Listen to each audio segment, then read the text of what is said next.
కొంతమందేమో తులసి కోట పెట్టుకోవచ్చంటారు. కొంతమందేమో పెట్టుకోకూడదంటారు. కొంతమందయితే ప్రతిరోజు తులసి కోటకి నీళ్లు పొయ్యాలి. ఇంట్లో ఖచ్చితంగా ప్రతి ఇంటి దగ్గర ఉండాలంటారు. నాకైతే చాలా కన్‌ఫ్యూజన్‌గా ఉంది.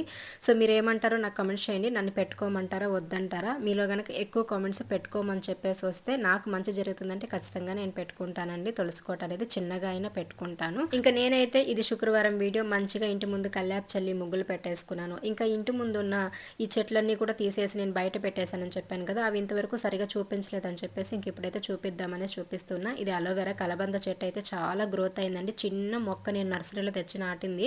ఎంత పెద్దగా గ్రోత్ అయిపోయిందో చూడండి. ఇప్పుడైతే మనకి ఫేస్కి అలాగే ఇంకా హెయిర్కి మొత్తం కూడా పెట్టేసుకోవచ్చు అనమాట. చెట్లని మెయింటైన్ చేసేంత ఓపిక ఉంటేనే మనం ఇంటి దగ్గర పెట్టుకోవాలి కానీ లేకపోతే అస్సలు పెట్టుకోకూడదు. నాకైతే అది అనిపిస్తుంది. నాకు చెట్ల మీద అంటే చెట్లు ఉండాలని ఇంట్రెస్ట్ ఉంది కానీ వాటిని మెయింటైన్ చేయడం పెద్దగా ఇంట్రెస్ట్ ఉండదు.